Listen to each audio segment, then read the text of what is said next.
Hello! I'm going to show you how to get Power BI Desktop and download it on your computer. Only works with Windows. This first method, try first. Click on Windows and type Store. And we're going to go to the Microsoft Store here.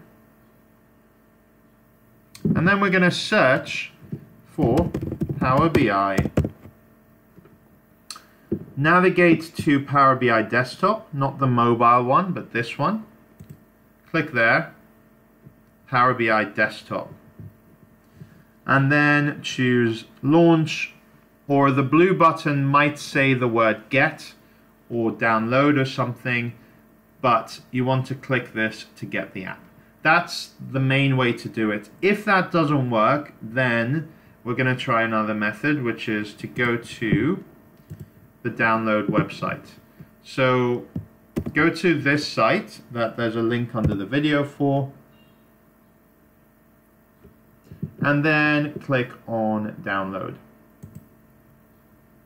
And then it starts downloading here, and you just run through the installation after you've got that, like you do in general. And that's it. So thanks for watching.